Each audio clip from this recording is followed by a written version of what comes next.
Okay, let's make this benefit section responsive. Looking at the mobile design that we have in the Figma file, we can see that the layout changes from left to right to top and bottom. And this makes sense. I guess even if I'm just switching to tablet, I can immediately see that this layout is not going to work, and I'm not going to try to squeeze these two things one next to each other. So let's go ahead to the benefit wrapper and just change it from a flex that is horizontal to a flex that is vertical. And this benefit info can now take up 100% of the width. Doesn't need to be limited to 40%. And that already basically solved it. The only thing is, well, there's a few things. The first section looks quite okay. Of course, we might want to go ahead and reposition, the shoe. Maybe we need to change the numbers here, just to make sure that the image is visible. That being said, for the second section, we also, it was nice to have flipped kind of like layout here on desktop, but on mobile, we always need to have the text before the image.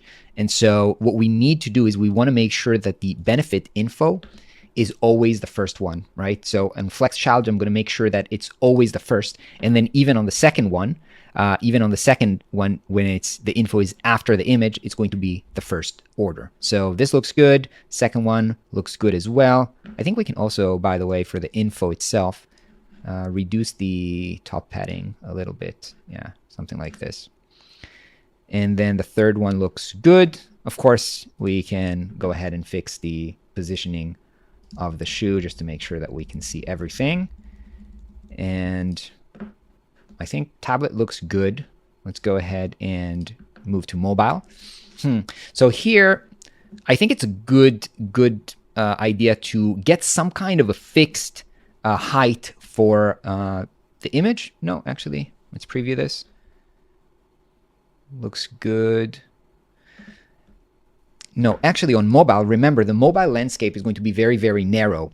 And since we set the benefit wrapper to take up the whole screen, 100% viewport height, what actually is going to happen is we're not going to ever see the image, right? We can go ahead and publish this to test this out because it's just going to take up the whole screen. The text is going to fill up the whole screen, and the image is just going to, the next card is going to hide it. So let's change now on mobile landscape from 100% viewport height just to auto, and just make sure that the benefit image is going to have something. We're going to set the sizing to none so that we can set this to something like 400 pixels just to make sure that we have a fixed size for the image. Okay, that seems good to me. And we can go into mobile, normal mobile. And here we can go back again to the 100% viewport height. I think on mobile, it's going to work again. And the benefit image, we can just move this back to auto and make sure this expands.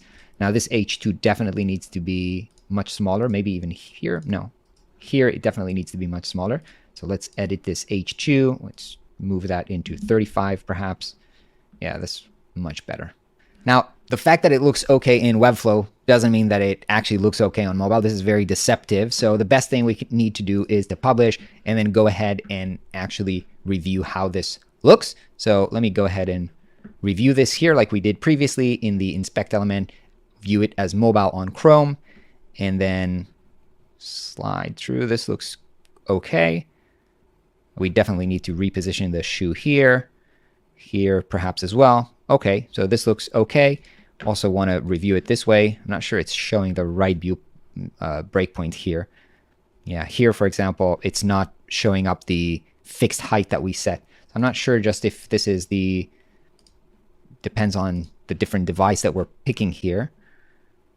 Let's see.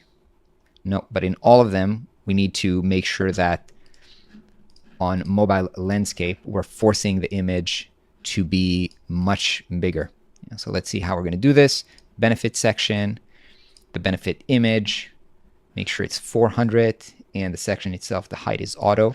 Let's change this to maybe 800 and see what happens. Let's try to publish this and see if that makes any change. Okay, so I am reloading, and I think I understand what's happening here because I can see that I actually can scroll. And the problem that we have here is actually with the stickiness, because the top part is being sticky, and we're scrolling through, and I guess the image is right here, and it's taking up the whole space. But the fact that the stickiness is actually this takes up the whole screen. I guess the stickiness, we have to disable the stickiness effect in here because it just doesn't work. You know, if the text is sticky on the top, we'll never get to see the image. So let's go ahead and disable the stickiness just on this breakpoint on the mobile landscape. Let's set it back to static. And yeah, I was definitely going way too much with this 800 pixels. Let's change that to 400 again. And let's test this now and see if that looks good. Sometimes these effects, you have to be adjusting on, you know, different breakpoints because they're not always working. In this case, it just doesn't make sense to make it sticky where you can't actually see the image. Okay, so now we've got this. Now we are scrolling through this. We're scrolling through the image, and it's just a normal scrolling, right? There's no stickiness here, although the stickiness will still be applied on the mobile, the normal mobile. Let's actually go ahead and reapply this, reapply the stickiness here, because I think on the mobile we saw that this works well with 100% viewport height.